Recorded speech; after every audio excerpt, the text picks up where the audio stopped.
छत्रपती शिवाजी महाराजांना वंदन करून मला तर फारसं काय बोलता येत नाही, कारण मी वाचून बोलणारा माणूस आहे, कारण हे विचाराचं मंच आहे.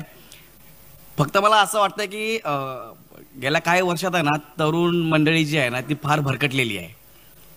कारण ते 1 GB फ्रीमध्ये मिळतं ना, त्याचा चुकीचा वापर चालू आहे. तर मला त्यांना एवढंच सांगायचं आहे, आम्ही झोपडपट्टीत राहतो, तिथूनही मोठे झालो, पण आम्ही ना विचारांची जुळत गेलो. प्रत्येक वेळेस जो विचार येईल त्या चांगल्या विचारांना जुळत गेलो आणि वाईट विचारांना आम्ही लांब करत गेलो. तर मला फक्त एवढंच सांगायचं आहे तरुण पिढीला, तुम्ही चांगल्या लोकांच्या सहवासात राहा, विचारांच्या सहवासात राहा. आणि मी ह्या मंचावरती येण्यामागचं कारण एवढंच आहे, माझा गेल्या वर्षी निखिल 2 वर्षापूर्वी मोठा सन्मान झाला माझा. मी घरी झोपलो होतो आणि मला निखिलचा फोन आला की तुझा सत्कार करायचा संभाजी ब्रिगेडतर्फे. तर माझं असं झालं की यार मी तेवढा पात्र नाही आहे. तर म्हटलं नाही, प्रवीण दादांना तुझा सत्कार करायचा आहे. आणि प्रवीण दादांबद्दल बोलायचं झालं तर मी कॉलेजला असताना त्यांचे विचार ऐकत होतो, मी प्रेरित होत होतो. आणि मी नेहमीच बोलतो की मी प्रवीण दादांना प्रचंड आदर्श मानतो माझा, प्रचंड. आणि हीच गोष्ट मला मग झाली आणि मला तो पुरस्कार मिळाल्यानंतर मला असं झालं की मी एक पायरी आणखी वर गेलो, तर मला थोडंसं मोठं व्हायला पाहिजे विचारांनी. तर मला फक्त ह्या मंचावरती आज मला बोललं, सन्मान दिला, त्याबद्दल मी तुमच्या सगळ्यांचे मनापासून आभार मानतो. फक्त माझं एवढंच म्हणणं आहे की चांगल्या विचारांना, चांगल्या लोकांच्या सहवासात राहिलं तर चांगल्या गोष्टी घडत राहतात.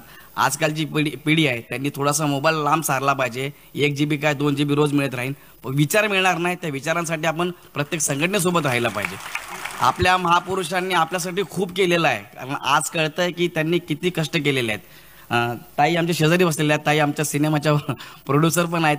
त्यांनी वेगवेगळे सिनेमे ते करतायत आणि ते लोकांपर्यंत आणतायत, म्हणजे ही फार मोठी गोष्ट आहे. तर कुठल्या ना कुठल्या माध्यमातून आपण प्रत्येक विचार समाजापर्यंत आणला पाहिजे. समाज म्हणजे काय? प्रत्येकाला ज्याला गरज आहे तो म्हणजे समाज. त्याला शिक्षणाची गरज आहे, आरोग्याची गरज आहे, विचारांची गरज आहे, आर्थिक गरज आहे, तो म्हणजे समाज. आणि आपण त्या समाजातनं प्रत्येकजण आलेलो आहोत. मी तर अजूनही तिथे राहतो, मला लोकांच्या समस्या माहिती आहेत काय कशा पद्धतीच्या आहेत, पण मी माझ्या परीने प्रयत्न करत असतो की ते आपण कशा सॉल्व्ह करता येईल म्हणून. पण त्यांना सगळ्यात मोठी गरज ही विचारांची आहे. तर मी विनंती करतो प्रत्येक तरुणांना की इकडे तिकडे न जाता, कुठे न भरकटता आपण एक चांगल्या विचारांसोबत राहा, जेणेकरून तुमच्या विचारामध्ये बदल पडला तर बाकी सगळ्या गोष्टी चांगल्या घडतील. आणि मला फार खरंच बोलता येत नाही, त्याबद्दल मी सगळ्यांची माफी मागतो. पण मला इथं मंचावर बोलवल्याबद्दल आणि मला एवढा मान सन्मान दिल्याबद्दल मी संभाजी ब्रिगेडचे आणि प्रवीण दादाचे खूप खूप आभार मानतो. धन्यवाद. धन्यवाद गौरव दादा. मी थरतो.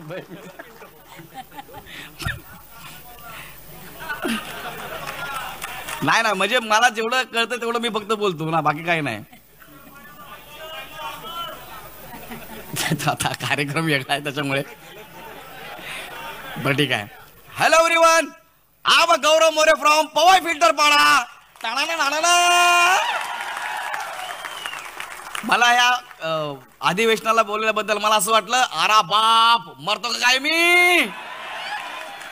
तर माझे बंधू निखिल चव्हाण यांचा पण मला आभार मानायचा की निखिल माझ्यावरती खूप प्रेम करतो, भावासारखं प्रेम करतो माझ्यावरती. प्रवीण दादा मला मुलासारखं प्रेम करतात. त्यासाठी तुम दोघांचे खूप खूप आभार. आणि आमचा मित्र साकू